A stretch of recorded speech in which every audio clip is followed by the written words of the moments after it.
আমার এই যে বুঝাবেন না, আমি আগেও করিনি কোনো দান্দা, এখনো কোনো দান্দা করা যাবে না। আল্লাহর কাছে কও, আল্লাহ যখন মিলিয়ে দিবে আল্লাহ হয়ে যাবে। অল্প অল্প করে করো, একখান বাঁশের খুঁটি কেন, একখান টিন কেন, অল্প অল্প করে করো।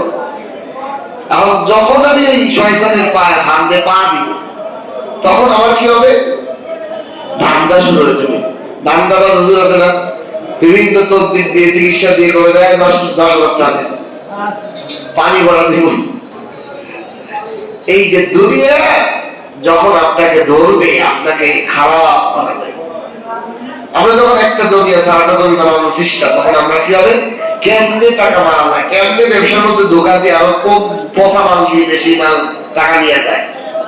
মানুষ কেন করে? আপনি পুরা মানুষ ঘুরে দেখেন, যারা এই যে ওজনে বেশি কোম্পানি দিতেছে, যারা দুর্নীতি করতেছে, ব্যবসার মধ্যে উল্টোপাল্টা করতেছে, পুরো জীবনে লাইফে খুঁজে দেয় যে এর বিবির চাহিদা আছে, এর চাহিদা আছে, বাড়ির চাহিদা, এর গাড়ির চাহিদা, এই মিটানোর জন্য এই ধান্দায় সে আখেরাত বরবাদ করে ফেলতেছে। আল্লাহ তাআলা সতর্ক করে বলেন, শয়তান তোমাদেরকে বুঝাইবে, তোমাদেরকে সব কিছু সামনে আনিয়ে দিবে যে এই করো, এই করো। সবার একটা বাড়ি আছে, তোমার একটা বাড়ি না থাকলে কেমন হয়? সবার মতো জমি আছে, তোমার জমি না থাকলে কেমন হয়? কিন্তু আপনি বলবেন যে পৃথিবীতে অনেক মানুষ আছে যাদের ঘর নাই, তারাও তো চলতেছে। পৃথিবীতে অনেক মানুষ আছে যাদের জমি নাই, তারা অন্য জমিতে ভাড়া নিয়ে থাকতেছে, তাদের তো জীবন কাটতেছে। আপনি যমুনার, আমি ওইদিকে মাহফিলে গেছি অনেক এলাকায়, সেই এলাকার অধিকাংশ মানুষের জমি নেই, যমুনা নদীতে ভেঙে নিয়ে গেছে। টাঙ্গাইল, সিরাজগঞ্জ ওদিকে যমুনা ভেঙে নিয়ে গেছে, আর একজনের জমি ভাড়া নিয়ে, যেরকম ভাড়া নিয়ে বছর বছর ভাড়া দেয়, ওইটা ঘর বাড়ি করে দেওয়া জীবন যাপন করতেছে। তাদের তো জীবন যাচ্ছে। পৃথিবীতে এমন মানুষও তো আছে, তাহলে আমার হবে না কেন? শয়তানের ধোঁকায় পড়ে আমরা, ধোঁকার মধ্যে পড়ে আমরা যখন এই ধোঁকার মধ্যে পড়ে আমরা ঋণ করি, লোভ নেই, এই করি, তখন শয়তানকে আমি নাই, তুই থাক, তুই আমাদের এই দান্দা কর, তুই আমাদের বিপদে পড়। আমার যদি শয়তানকে কয়, শয়তান তুই তোমার বুদ্ধি দিছিলি যে লোভ নিয়ে এই ব্যবসাটা কর, লোভ নিয়ে এই বাড়িটা কর, লোভ নিয়ে এই সুদ নিয়ে একটু ঘরটা কর, এখন তো বিপদে পড়ছি, এখন তো শয়তানকে আমি বুঝি না, আমি গেলাম না। এই আয়াতের মাধ্যমে এটা আল্লাহ বুঝাইছে। কিন্তু শয়তান নিজেও বলতেছে আমি আল্লাহকে ভয় করি। এর মধ্যে আল্লাহ বুঝাইলেন, যদি আল্লাহর ভয় তোমার মধ্যে থাকে, তাহলে তুমি অন্যায় থেকে দূরে চলে যাও। ইবলিসের বাহিনী সহ ইবলিস কাফেরদের সাথে যুদ্ধ করতে আসছিল, কিন্তু যখনই তার আল্লাহর ভয় আসছে, সে কাফেরদের দল ছেড়ে চলে গেছে। আল্লাহ আমাদেরকে মেসেজ দিলেন, ও মুমিন মুসলমান, তোমার দিলের মধ্যে যদি আল্লাহর ভয় থাকে, শয়তানে তোমাকে, শয়তান নিজেও তো ভয় পায়, শয়তান তোমার দ্বারের কাছে ভয় করে। সুবহানাল্লাহ। আল্লাহর ভয় এমন একটা হাতিয়ার যে যার দিলের মধ্যে আল্লাহর ভয় থাকবে, তাকে কখনো ইবলিস ধোঁকা দিতে পারবে না। শয়তান যত প্রকার ধোঁকা দিতে আসুক, আল্লাহর ভয় আল্লাহ বান্দাকে সে ভয় পায়। এই পৃথিবীতে যার দিলের মধ্যে আল্লাহর ভয় আছে, আল্লাহ তাকে অন্যরকম সিকিউরিটি দিয়ে শয়তান থেকে বাঁচাইবে। এটাও আল্লাহ শেষে বুঝাইছেন, ইন্নী আখাফুল্লাহ। দেখো শয়তানও আল্লাহর ভয়ে কাফেরদের থেকে দল ছেড়ে পালাইছে। তোমার দিলে যদি, আমার আপনার দিলে যদি আল্লাহ ভয় থাকে, আল্লাহর কঠিন আযাব, আল্লাহর বড় ধরা বড় কঠিন, এই কথা দিলে যদি থাকে, কোন ধরনের ধোঁকা শয়তানে আমাদেরকে দিতে যাবে। কি দরকার আছে দুনিয়া? কার লাগে করেছে তোমাদের তো বাড়ি লাগে। কিছু কিছু মানুষের লাইফ দেখলে এত কোটি টাকা, আরো কোটি টাকা বানানোর চেষ্টা করে, তার ছেলে মেয়ে নেই, কাছাকাছি হয়ে যায়, আছে না মানুষ? অথবা আছে কি একটা বাড়ি, বিয়ে দিলে আর একজনের বাড়ি। এই সম্পদ কার? বলে যান, এত কষ্ট করে 50-60 বছর হায়াতে ব্যবসা বাণিজ্য করে কোটি টাকার সম্পদ বানাইছে, আর এক বাড়ির পোলার ভোগ করার জন্য। লাভ কি? কি দরকার আছে? আল্লাহু আকবার। ওই ব্যক্তি ভালো পৃথিবীতে যায় যথেষ্ট রিজিক যাকে দেওয়া হয়েছে, খেয়ে পরে জীবন চলে, গাড়ি বাড়ি অপর কিছু নাই, মরে যাওয়ার সময় শেষ। আল্লাহ রাসূল সাল্লাল্লাহু আলাইহি সাল্লাম মৃত্যুর সময় কোন সোনার উপর টাকা পয়সা ওনার কাছে ছিল না, সব দান করা গেছে, খালি হাতে যে পৃথিবী থেকে বিদায় নিয়েছে। আল্লাহর কাছে এরকম দোয়া করে, আল্লাহ ছেলে মেয়ে যতটুকু দোয়া করে তারা সব কিছু দান করার পরে খালি হাতে যদি পৃথিবী থেকে বিদায় নিতে পারে, কারণ আমার হিসাব আমাকে দিতে হবে। এই জন্য এই পৃথিবীতে আসার সময় যেহেতু কোনো টাকা পয়সা নিয়ে আসি নাই, মরার সময় যেহেতু কাপড়ের কাপড়ে কোনো পকেট নাই, সুতরাং যা কামাই করবো, যা টাকা পয়সা আসবে খাইয়ে দান খরচ করে ভালো কাজ করতে চলে যাবো, রাইখে যাবো না। বুঝে আসছে? রাইখে গেলেই লস, কবরে পিটাই করবো। তাই এরপর আল্লাহ দ্বিতীয় আয়াতে বলেন, إذ يقول المنافقون والذين في قلوبهم مرض غر هؤلاء دينهم। স্মরণ করুন যখন মুনাফিকরা বলে এবং ওই সমস্ত লোকরা বলে যাদের দিলের মধ্যে রোগ রয়েছে, غر هؤلاء دينهم, তাদের দিন তাদেরকে ধোঁকায় ফেলেছে, তাদের ধর্ম তাদেরকে ধোঁকায় ফেলেছে। আমাদের সমাজে এখন বলে অনেকে, রাজনীতিবিদরা বলে, দেখবেন আল্লাহ স্পষ্ট করেছে, মুনাফিকরা যখন মুসলমানরা কাফেরদের 1000 বাহিনীর সামনে মুখোমুখি হয়েছে, তো রাসূলুল্লাহ সাল্লাল্লাহু আলাইহি ওয়াসাল্লামের সাথে কিছু মুনাফিক ছিল না, তারা যুদ্ধে না যায় দূরেতে কয়, আরে এই অস্ত্রহীন এই জীর্ণ শীর্ণ সাহাবারা, এদের ধর্ম এদেরকে কি ধোঁকায় যাচ্ছে, এরা তো আত্মহত্যা করতে এত বড় বাহিনীর সাথে যুদ্ধ করতে আসছে, অস্ত্র ছাড়া মরার জন্য যাচ্ছে, এই ধর্ম এদেরকে কি বলছে, ধোঁকায় ফেলাইছে, মানুষের উপায় না। এই হুজুরকে মাথা খারাপ হয়েছে, এদেরকে এদের ধর্ম এদেরকে গোড়ামি করে মায়ের খাইছে আছে না, এরকম কত না মানুষ। হুজুররা কি হয়েছে যে ভাড়াহাট হবে, হুজুররা কি লেগে রাজনীতিতে আসছে, হুজুরকে ধর্ম এদের দোকান ফেলায় রাজনীতি আসছে, এরকম কয়। এইভাবে আল্লাহ বলতেছেন মুনাফিক এবং যাদের দিলের মধ্যে রোগ রয়েছে তারা বলে এদের ধর্ম নাকি এদেরকে ঢুকাই ফেলছে। ومن يتوكل على الله, আর যে ব্যক্তি আল্লাহর উপর ভরসা করে, অস্ত্র আর সৈন্যের উপর ভরসা করে না, فإن الله عزيز حكيم, নিশ্চয়ই আল্লাহ তাআলা পরাক্রমশালী, অনেক ক্ষমতাধর, হাকিম এবং প্রজ্ঞাময়। আল্লাহ কি বুঝাইলেন? বুঝাইলেন দেখো যুদ্ধের ময়দানে আপনি একা সত্যের পক্ষে আর বিপক্ষে মিথ্যার পক্ষে 1000 আপনার সাথে লড়তেছে, তা আপনি মনে করতে পারেন যে আমি তো হকের পথে, কিন্তু আমার তো কোনো সৈন্য নাই, কেউ নাই, আমার সাথে কোনো অস্ত্র নাই, আমার সঙ্গে দলে কোনো লোক নাই। তা আল্লাহ বলতেছে যে আল্লাহর উপর ভরসা করে, তার কোনো অস্ত্রেরই প্রয়োজন নেই, সে আল্লাহর উপর যে ভরসা করছে এইটাই তার অস্ত্র। এখন দুইটা দিক, এক নম্বর হলো আমি আল্লাহর উপর যে ভরসা করছি তাকে আমি বিজয় করবোই, সে কখনো পরাজয় হবে না। আজিজ, আমি ক্ষমতাধর, আমার উপর ভরসা করছি, আমি তাহলে জয় দেবই। কিন্তু মাঝে মাঝে দেখবা আল্লাহর উপর ভরসা করার পরে নবী রাসূল ইসলামের লোকেরা, দ্বীনের লোকেরা পরাজয় হয়, মাইর খায়। তোমরা নিরাশ হইও না, এটা আমার হাকিম, আমি হিকমত খাটাইছি, আমার হিকমত আছে। কিরকম হিকমত? অনেক সময় আল্লাহ তাআলা মুসলমানদেরকে পরাজয় করে কাফেরদেরকে আরো দাম্ভিক বানায়, দাম্ভিক বাড়াইয়ে পরের বার এসে ধৈর্য মায়ের খেলা তৈরি করে, কথা বলতে, আর মুসলমানদেরকে কিছু শহীদ হওয়ার সুযোগ দিয়ে দেয়। তাহলে লস আছে? আমার তো মনে হয় ইসলামে খালি জিহাদের ময়দান না, ইসলাম মুসলমানদের কোনো লস নাই।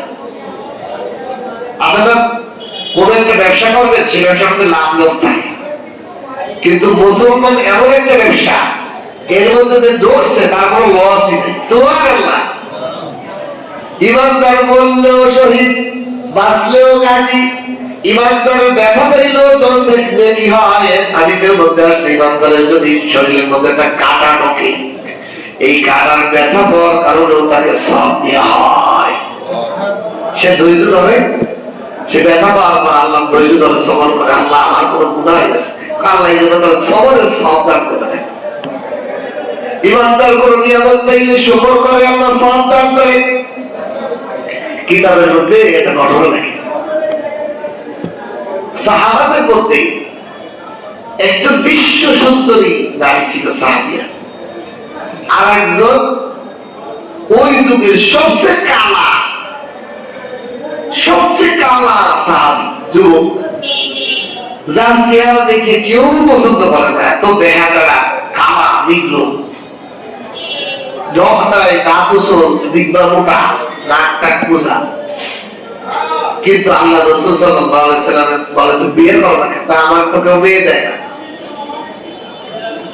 আল্লাহ রাসূল ওইগুলো সর্দারের যে সুন্দরী পেয়েছিল, বলছে যাও বলো যে আমি নবী পাঠিয়েছি, তোমার বিয়ের প্রস্তাব। যখন যাই বলছে যে আমার রাসূল পাঠাইছে আপনার বিয়ের প্রস্তাব, কারণ আমার ব্যাপার। সাহাবী সর্দার, গোত্রের সর্দার তার বিবিকে নিয়ে পরামর্শ করছে এই ছেলের কাছে কেমনে দিই। কিন্তু ঘরের মধ্য থেকে রাসূলের সাহাবিয়া ওই যুবতী সুন্দরী, সে যখন শুনতেছে তার বাবা মা এই ছেলের কাছে কেমনে দিই, রাসূল পাঠাইছে, কিন্তু রাসূল না করি কেমনে, কিন্তু এই ছেলের সাথে আমাদের এত সুন্দর মেয়ে কেমনে দেই। তখন ওই মেয়ে বলতেছে, হে আব্বু, আপনাদেরকে আমি একটা পরামর্শ দিই, আমার নবী পাঠিয়েছে, তারে আপনারা না কবে জান্নাতে যাবেন কেমন? এই দুনিয়া তো পরীক্ষা, এখানে সুন্দর অসুন্দর কি আছে?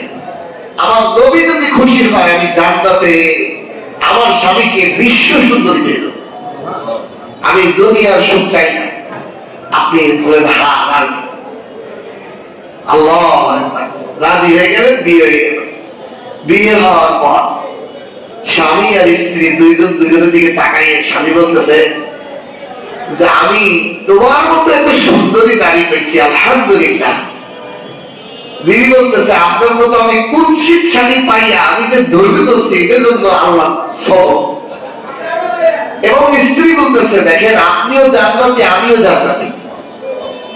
কেমন তুমি বললি জান্নাত আর জান্নাতি? তুমি রাসূলের হাদিস আছে, কোন ব্যক্তি যদি নিয়ামত পাইয়ে শুকর আদায় করে, শুকরগুজার বান্দা জান্নাতি হবে। কোন ব্যক্তি যদি ধৈর্য ধারণ করে, নিয়ামত না পাইয়া সবরকারী হয়, আল্লাহ তাআলা সবরকারীরও জান্নাত দান করবে। আল্লাহ রাসূলের হাদিস, আশ-শাকির আস-সাবির কিলাহুমা ফিল জান্নাহ, ফিল জান্নাহ। শুকরকারী এবং ধৈর্য ধারণ করে দুইজনই জান্নাতি।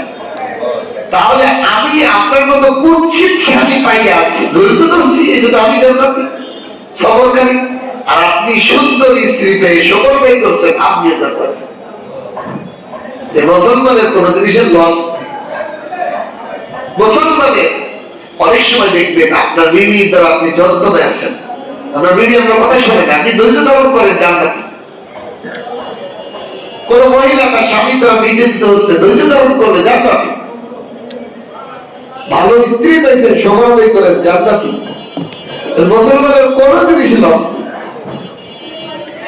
এই জন্য আল্লাহ তাআলা বলেন যাদের অন্তরে রোগ, যারা মুনাফিকি তাদের ভিতরে আছে, তারা বলে যে তোমাদের দিন, তোমাদের ধর্ম তোমাদেরকে ধোঁকায় গেছে। আসলে ধোঁকায় তারা পড়ছে, মুসলমানরা পড়ে। আর আল্লাহর উপর ভরসা করলে আল্লাহ তাআলা তার সঙ্গী হয়, হয় নগদ তারে বিজয় করে, আর নয় তারে হিকমতের মাধ্যমে বিজয় দান করে, হিকমতের মাধ্যমে বিজয় দান করে। এই জন্য মুসলমানের সাময়িক কোনো পরাজয়, এটার দ্বারা বিরাস না যে আল্লাহ আমাদের পরাজয় দিয়েছে, তাহলে আমি ধৈর্য সবরের সব পাওয়ার জন্য আল্লাহ আমাকে পরাজয় দান করছে। আর আমি যদি জিতে যাই, তাহলে আমি শুকরের কি করবো, শুকরের আমল করবো। এই জন্য আল্লাহ বললেন হাকিম। হাকিম মানে হলো তুমি আমার হিকমত বুঝো নাই, মানে দাও। তুমি আমার উপর ভরসা করছো, কোন কাজে সফল হতে পারো নাই, হকের পথে সফল হতে পারো নাই, ধৈর্য ধারণ করো, ধবল পাও। আমি হাকিম, আমার হিকমত আছে, তোমাকে আমি বিজয় করবো। তোমার দোয়ায়, তোমার কোনো পরাজয় নেই, সাময়িক পরাজয় হলেও তোমার দোয়ায়। এরপর আল্লাহ বলেন ولو ترى إذ يتوفى الذين كفروا الملائكة, আপনি যদি দেখতেন আমি কাফেরদেরকে ফেরেশতার আজরাইলের মাধ্যমে যখন জান কবজ করি, হে নবী কাফের মুশরিকদেরকে আমি ফেরেশতার মাধ্যমে যখন জান কবজ করি, ইয়াযরিবুনা উজুহাহুম, তাদের চেহারা করতে এই ফেরেশতারা পিটায়, ওয়া আদবারহুম, তাদের পিঠের মধ্যে চাবুক মারে। এই জন্য কাফের মুশরিক বেঈমানের মৃত্যুর সময় চেহারাটা কুৎসিত হয়ে যায়, তাদের পিঠটাও কুৎসিত হয়ে যায়, চেহারাটাও কুৎসিত হয়ে যায়, অদৃশ্যমান। আর ইমানদার মৃত্যুর পর তার চেহারার মধ্যে নূর চমকে ওঠে, হাস্য উজ্জ্বল হয়ে ওঠে। আল্লাহ তাআলা বলেন ওয়ালাউ তারা ইয়াতাআল্লাযীনা কাফারুল মালায়েকা, যদি আপনি দেখেন যখন কাফেরদেরকে জান কবজ করে ফেরেশতারা, ইয়াদরিবুনা উজুহাহুম, তাদের চেহারায় প্রহার করে, ওয়াদবারহুম, তাদের পিঠের মধ্যে প্রহার করে, ওয়াযুকুল আযাবাল হারীক, এবং তাদেরকে বলা হয় যে তোমরা আগুনের শাস্তি ভক্ষণ করো, আগুনের শাস্তি ভক্ষণ করো। এটার দ্বারা সাব্যস্ত হয় কবরের আযাব। মৃত্যুর সময় আগুনের আযাব গ্রহণ করো মানে এটা কবরের হাসরের ময়দান না, জাহান্নামের না, এটা হলো কবরের আযাব বোঝানো হয়েছে। অর্থাৎ কাফেররা মৃত্যুর সাথে সাথেই তাদের আত্মাকে আগুনের মধ্যে ঢুকাই দেওয়া হয়, কবরের জগতে, কবরের জগতে আগুনের মধ্যে ঢুকাই দেওয়া হয়, 1 সেকেন্ড আর দেরি করা হয়। যদিও আমরা শরীয়তের মাসালা হলো কোনো মানুষ মারা গেলে দ্রুত দাফন করে দেওয়া যত সম্ভব। আমাদের দেশে কত বড় একটা খারাপ কাজ করলো বিএনপি প্রেসিডেন্ট, কতদিন, 1 দিন 1.5 দিন পরে লাগছে। এই যে এটা নাজায়েজ কাজ করছে, যে একজন মানুষ মারা গেছে তার অনেক লোক আছে দূরে, ইসলামে তো অত দূরে নিয়েও নিষেধ। আপনি এই এলাকা মারা গেছেন, এই এলাকায় দাফনের ব্যবস্থা থাকলে আপনার দেশের বাড়ি নিয়েও মানবো। আর যদি এই এলাকার মানুষ কোথাও জায়গা দেয় কি করবেন, আপনি বাধ্য হয়ে নিতে হয়, সেটা ভিন্ন কথা, বুঝতে পারছেন? আপনি যদি এই এলাকায় বাড়ি দেওয়ার ব্যবস্থা থাকে তাহলে আপনার লাশ স্থানান্তর করাই যায়।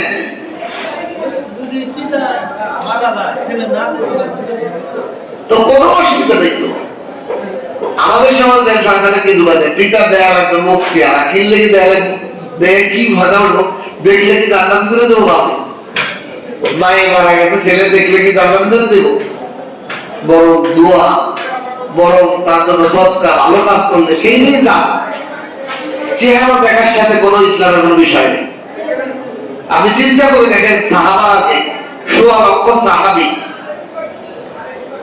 রাসূলুল্লাহ সাল্লাল্লাহু আলাইহি ওয়াসাল্লামের বিদায় হজের সময় উপস্থিত ছিলেন, কিন্তু মক্কা মদিনায় খুঁজলে ১৬ লক্ষ। তাহলে এখানে মক্কা মদিনায় ২০-৩০ হাজার কবর পাওয়া যায় না, সাহাবাদের কবর। বাকি কবরগুলো পৃথিবীর আনাচে কানাচে চলে গেছে না। আপনি তো বড় মতো ছেলে দেখান, সাহাবারা যে ছেলে মেয়ে বিবাহে ভেঙে দিয়ে চলে এসেছে, ওর জীবনে আর যাই নাই, আর এক জায়গায় বিয়ে করে ওই নেই জীবন সংসার করছে, ওই সংসার ওই নেই থাকছে ইসলামের জন্য, দিন প্রচারের জন্য। বিদেশে থাকে, বিদেশে থাকার বাবা মারা যায় 2 দিন 3 দিন মধ্যে রাখে, এটা পুরা গুণা ওই ছেলের হবে। যারা ওলি, যারা অভিভাবক, তাদের পুরা গুণা হবে, এদের গুণা হবে। এটা নিয়ম না। নিয়ম হলো দাফন করে ফেলেন। আপনি এই যে বছরকে বছর যে ছেলে বিদেশে থাকে আপনারা দেয় না, তা কি হয়েছে? এই বড়র পরে যে একটা ব্যক্তি, এটা হলো শয়তানের দামটা। আর গুনার কাজ করায় এই বাইরে আযাবের কাজ কারণ হয় না। এই জন্য কখনোই এটা না, ছেলেগুলো আসবে পরে কবর জিয়ারত করবে, দোয়া করবে, তার জন্য সবরদমি করবে, অসুবিধা নেই। যাই সে দেখতে হবে, জানাতে শরীর হইতে হবে, এটা কোনো জরুরি না। মেয়ের মায়ের জানাজা, বাপের জানাজা দূরে থাকার কারণে লাশটা হলুদ দেরি হচ্ছে, তাহলে দেরি হয়ে গেলে সে আসে শরীর হইতে পারবে না বলে ক্ষতি হবে বা তার গুণাগার হবে না, এটা কিছু না। পরিবারের থেকে একজন থাকে দাফন করে দিয়ে যাবো, পরিবারের লোক না থাকলেও তো দাফন করলে হবে। এটা লোক মারা গেছে দাফন করে দিচ্ছে, গড়ি গেলে খবরই পাবে, হতে পারে না। ঘটনা তো আছে, আগে আপনাদের বসে পাইছিলাম যে এক লোক মারা গেছে, মসজিদের পাশে মারা গেছে, লাশ পাওয়া গেছে। লাশ পাওয়ার পরে ইমাম সাহেব দয়াবা, গরিব এলাকা, গরিব এলাকা, তো কি করবে? লাশ দাফন করবে যখন ইমাম সাহেব ভাইকে এলাকা করছে, ভাই একটু লাশ পাওয়া গেছে, দাফন করার পরিচয় নেই, কিছু নেই। গ্রামবাসী দাবি করো যে আমার 10টা বস্তা দাও, ওটাই কালেকশন করে সারাদিন কালেকশন করছে, 2-3 ঘন্টা কালেকশন করে যা হয়েছে ইমাম সাহেব নিয়ে তার দোয়ায় টোয়ায় গোসল দাফন টাফন করে কামড় টামড় করেছে। এখন পুলিশ থানা থেকে পুলিশ জানাইছে যে 42 দাস, পুলিশের রেকর্ড রাখছে, রেকর্ড রাখে এটা তদন্ত শুরু করছে। এই লোক কোথায় বাড়ি থেকে রাখে। 3 মাস পরে জানা গেছে এই লোক চিটাগাঙ্গে বিশাল বড় ব্যবসায়ী, তার 8-10টা বাড়ি আছে ঢাকা শহরেও, চিটাগাঙ্গে সরকার নিয়ে 10 তলা 20 তলা একটা বিল্ডিং, 3-4টে ছেলে আছে, লন্ডনে থাকে, বিভিন্ন জায়গা থাকে, বড় ব্যবসায়ী। দেখে আমাদেরকে পৃথিবী কি শেখায়, কোটি টাকার মালিক, তার দাফনের টাকাটাও তার ইনকাম থেকে লাভ ব্যবহার হতে পারে না। ওই গ্রামের গরিব মহিলা পুরুষের ভ্যান চালায়, রিক্সা চালায়, দিন মজুরি করে তাদের 10-5 টাকা গুছাইছে, তাদের দাফন করা হয়েছে। মানে কোটি টাকা একটা পয়সাও তার দাফন টাকা ব্যবহার হতে পারে। কিসে আমরা দৌড়াই? এটা আমার আপনার সাথে হবে না, এরপর গ্যারান্টি আছে? আপনি এমন গ্রাম করে রয়েছে মানুষ কোনো রোগ না আটা গুছাই দাফন করে দেবে, বিয়া আসবে, খবর তো দেওয়া হতে পারে যে আপনার পরিবার জানতেই পারবো না যে আপনি মারা গেছেন, অথবা 1 বছর পরে জানলো, 6 মাস পরে জানলো, তাকে কি হইল? ওই সময় দেখলো, ওই সময় দেখতে পারলেন না, সেই সময় তো আশা করতে পারবে না। এই জন্য এগুলো ভাওতাবাজি, এগুলো করে আপনারা আমলকে নষ্ট করবেন না, মাইয়িতদেরকে কষ্ট দেবেন। এই জন্য আল্লাহ তাআলা বলেন যারা কাফের তাদেরকে যখন ফেরেশতারা জান কবজ করে তখন তাদের চেহারায় মারে এবং পিঠের মধ্যে মারে এবং বলে ওযুকুল আযাবাল হারিক, জাহান্নামের আগুনে ঢুকে যাও। এই জন্য মাইয়িত দাফন করে দেয়া পর মাটি চাপা, মাটি দিয়ে সবকিছু কবর রেডি করার পর একটা মানুষ 40 কদম যাইতে যতটুকু সময় লাগে ততটুকু পরেই তার হিসাব শুরু হয়ে যায়, তার সওয়াব শুরু হয়ে যায়, তার জন্য জাহান্নামের পায়খানা। এখন প্রশ্ন হইতে পারে, অনেক মানুষের বাঘে খেয়ে গেলে না, অনেক মানুষ আগুনে পড়ে কয়লা লেগেছে না, অনেক মানুষ সাগরের মধ্যে ডুবে গেছে না, তো ওই অবস্থায় তার সওয়াব শুরু হয়ে যায়।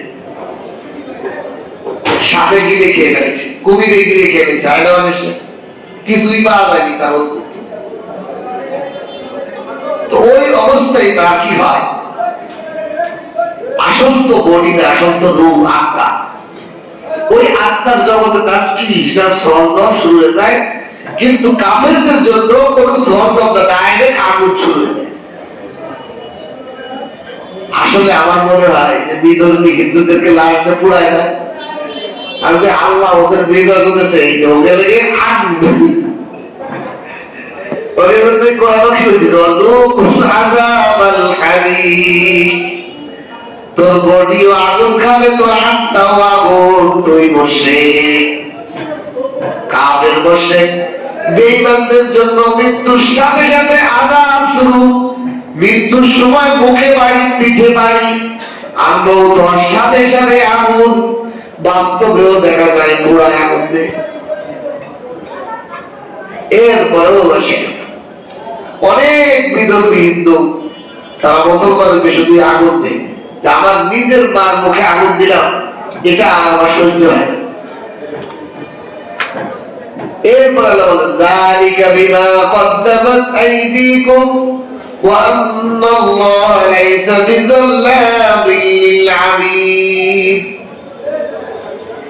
আল্লাহ বলেন এই আযাব কেন তাদেরকে কাফেরদের মৃত্যুর সময় মুখে বাড়ি পিঠে বাড়ি তাদের আগুন এর কারণ হলো যালিকা এটার কারণ বিমা কদ্দামাত আইদিকুম তারা নিজ হস্তেই তাদের এই পাপ আল্লাহর সামনে পেশ করছে তাদের নিজ হস্তের কামাই তারা পৃথিবীতে আল্লাহর সাথে শিরক করছে কুফরি করছে তাদের হাতের উপার্জনের কারণেই তাদেরকে আল্লাহ তাআলা আগুন দিয়েছে তবে وَأَنَّ اللَّهَ لَيْسَ بِظَلَّامٍ لِلْعَبِيدِ নিশ্চয়ই আল্লাহ তাআলা আল্লাহর প্রকৃত বান্দাদের উপর জুলুম করবেন না আবিদ মানে হলো আবুদের বহুবচন আবিদ শব্দটার অর্থ বহু আল্লাহর বান্দা আল্লাহর বান্দা যারা হবে যারা আল্লাহর প্রকৃত গোলাম হবে তাদের উপর আল্লাহ তাআলা কোনো ধরনের জুলুম অত্যাচার করবেন না সুবহান আল্লাহ তাআলা বান্দাদের জন্য কখনোই জালেম হবেন না এইজন্য একজন মানুষের সফলতাই হলো জিন ইনসানের সফলতাই হলো আল্লাহ পাকের প্রকৃত গোলাম ও দাস হওয়া যে আমি আল্লাহর হুকুম ছাড়া আল্লাহর হুকুমের বাইরে কোনো কাজ করব না প্রকৃত গোলাম দাসত্ব যখন আমার মধ্যে আসবে তখনই আল্লাহ বলেন তুমি নিরাপদ তোমার উপর জুলুম হবে না তোমার মধ্যে শান্তি থাকবে আল্লাহ তাআলা আমাদের সকলকে আল্লাহর প্রকৃত দাস হওয়ার তৌফিক দান করুন বলেন আমিন ওয়া আখিরু দাওয়ানা আলহামদুলিল্লাহি রাব্বিল আলামিন